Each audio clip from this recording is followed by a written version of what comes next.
Bienvenidos, soy Ángel del canal de Hijos del Rol y estoy aquí porque me han pedido que haga una pequeña píldora del rol hablando de algún truco o estrategia que uso para ser un mejor máster y que yo considero que me ayuda a ser un mejor máster.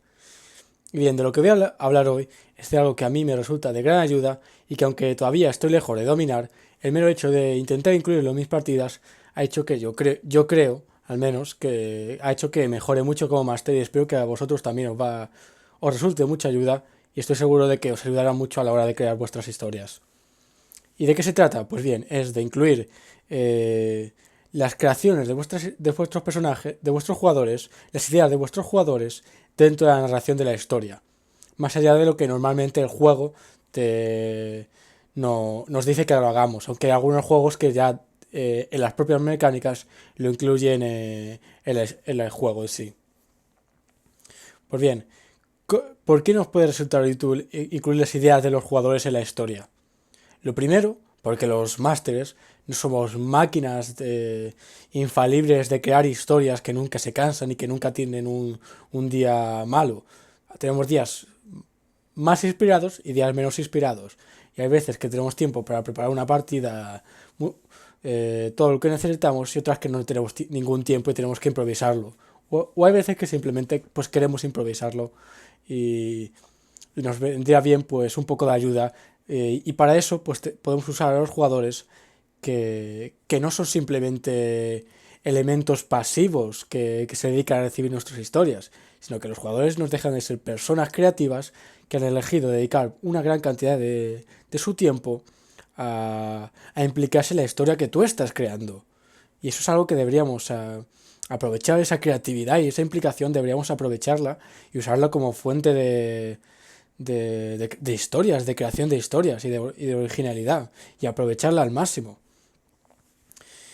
Y bueno, la otra razón, además, es que el hecho de que incluyamos las ideas de los jugadores en la narración va a hacer que ellos se sientan mucho más implicados a través de sus personajes y que vayan que lo que han creado pues tiene relevancia a la historia y que forma parte de la historia. Yo creo que, no hay, que una de las mejores experiencias para un jugador es ver cómo una idea que tuvo él y que se creó él crece hasta tomar forma y desarrollarse hasta una historia completa que tiene relevancia en la narración y que él va a poder explorar y disfrutar. Y que como es algo que él ha creado, sabemos que primero lo va a sentir como suyo y se va a implicar con ello. Y segundo, es algo que le va a gustar, porque lo ha creado él.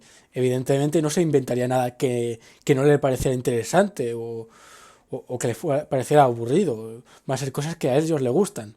Y por lo tanto, cuando lo incluyamos en nuestras partidas, les va a gustar, al menos teóricamente. Y bueno, la cuestión ahora es cómo podemos incluir esas ideas de los jugadores en nuestras partidas, cómo podemos averiguarlas para poder utilizarlas. Lo primero y la forma más directa es preguntando a los jugadores directamente. Preguntándole que nos describan localizaciones, personajes, contactos que acaban de crear. Y además también preguntándole que nos describan a sus personajes, cómo se sienten, cómo reaccionan, y sus historias, lo que tengan que ver con sus personajes.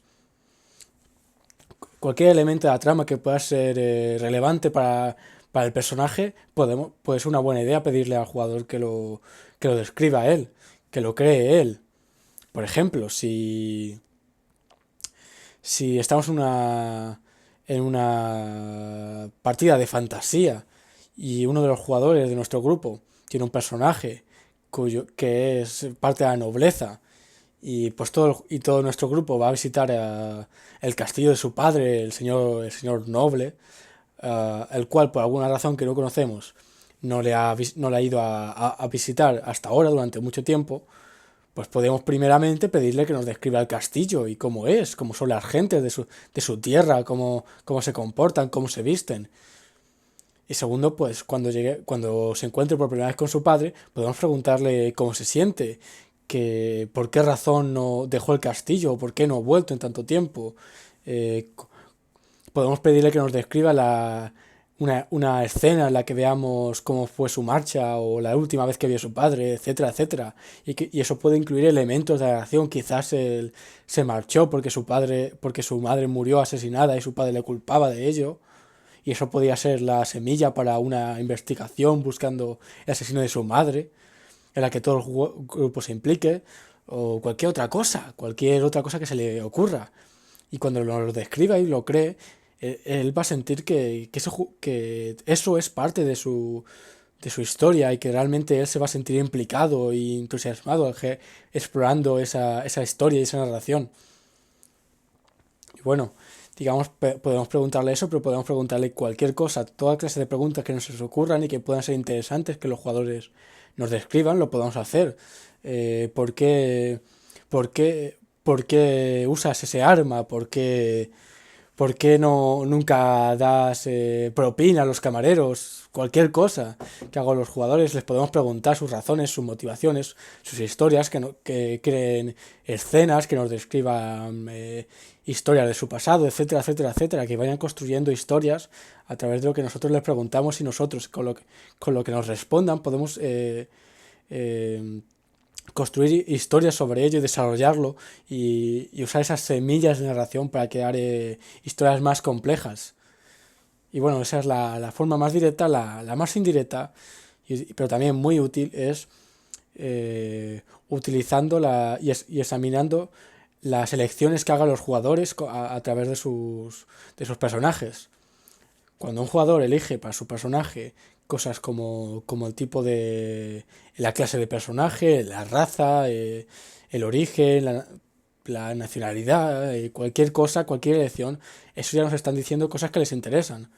Si si un jugador elige que su personaje sea un elfo del bosque, pues entonces eso quiere decir que está esperando que nosotros incluyamos en la narración algo relacionado con los elfos del bosque, que tengan cierta relevancia.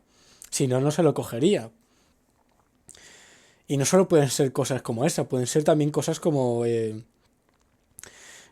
cómo se comportan en determinadas situaciones, como a quién eligen salvar, a quién eligen apoyar, quién seguir a los a los señores feudales, quién apoyar al pueblo, quién quieren implicarse en las labores de la biblioteca real, cualquier cosa que elijan, que elijan a lo largo de la narración, nos están diciendo nos están dando señales de lo que les interesa y de lo que quieren ver en la historia. Y por lo tanto todas esas señales las podemos usar para discernir qué elementos les pueden interesar más y qué elementos deberíamos incluir en las historias, de forma que les vaya a interesar. Por ejemplo, volviendo a lo que acabamos de decir, si esta vez estamos jugando una partida de ciencia ficción en los que los jugadores forman parte de una corte de señores inmortales que duermen en sarcófagos dorados y reinan sobre el sistema solar. Y tenemos pensado que esto se centre en las conspiraciones de la corte, los tejemanejes de la corte y luchas de poder. Y sin embargo, cuando los jugadores y sus personajes están hablando como un NPC, un personaje no jugador que dijimos nosotros, que menciona de pasada las rebeliones de las razas mutantes que están esclavizadas excavando en las minas de uranio, que parece que están causando problemas. Y los jugadores, en vez de ignorarlo o cambiar de tema o no comentar o dar un comentario y pasar a otra cosa, deciden preguntar, interesarse. Y la elección de preguntar y de interesarse en eso nos está diciendo que ese particular elemento de la ambientación les interesa y que quieren explorarlo. Entonces quizás podíamos decidir reorientar la partida hacia una en la que los jugadores puedan liderar al pueblo, al pueblo oprimido, rebelándose contra los señores y se conviertan en héroes de la rebelión o cualquier otra cosa. En fin, que las elecciones que hacen, lo que eligen, lo que eligen hacer y no hacer, lo que eligen seguir, si eligen las motivaciones que eligen perseguir, las oportunidades que dejen pasar, cualquier elección que hacen lo podemos interpretar como señales de lo que les gusta y podemos desarrollarlo y construir sobre ello. Y bueno, teniendo esas dos elementos, esas dos estrategias para incluir elementos en la narración de los jugadores, Lo que nos queda es decidir en qué grado queremos incluir las invenciones y las ideas de los jugadores. Nosotros no dejamos de ser el máster. Es un papel que se nos ha dado y que tiene sus propias funciones y tiene su razón de ser. Y tenemos que elegir, digamos, un equilibrio entre la autoridad que le damos a los personajes y la que conservamos nosotros, en el que los másteres nos sentamos cómodos nos sintamos que estamos contando nuestra propia historia y en la que y que al mismo tiempo los jugadores se sientan implicados dentro de ella. Hay que buscar ese equilibrio en el que todos, incluidos nosotros, nos divirtamos y nos sintamos implicados en la historia y nos sintamos que la historia es nuestra, que formamos parte de ella de una forma u otra. Yo creo que si conseguimos encontrar ese equilibrio y si conseguís llevar a cabo, digamos, estos consejos e incluir lo que os dicen los jugadores, vais a descubrir que os va a resultar mucho más fácil improvisar partidas, hacer historias que los jugadores se sientan implicados y que os lo vais a pasar todos mucho mejor en general. Y sí que seráis mejores másters, al menos eso creo yo. Y bueno, y ya si queréis ser unos másteres de campeonato y ser los mejores de todos, lo que tenéis que hacer es ver el resto de píldoras que estamos publicando aquí y que están publicando otros másteres mucho mejores que yo y que mucha más experiencia, que os van a dar los consejos y las recomendaciones que os van a ser más útiles para ser grandes másteres. Y con eso y con eso ya es mi consejo final. Así que ya me despido. Muchas gracias por ver este vídeo. Echadle un vistazo a las otras píldoras. Muchas gracias a los creadores de esta iniciativa tan chula que me gusta mucho y espero veros pronto. Muchas gracias, hasta la próxima, larga vida y prosperidad y que la fuerza os acompañe.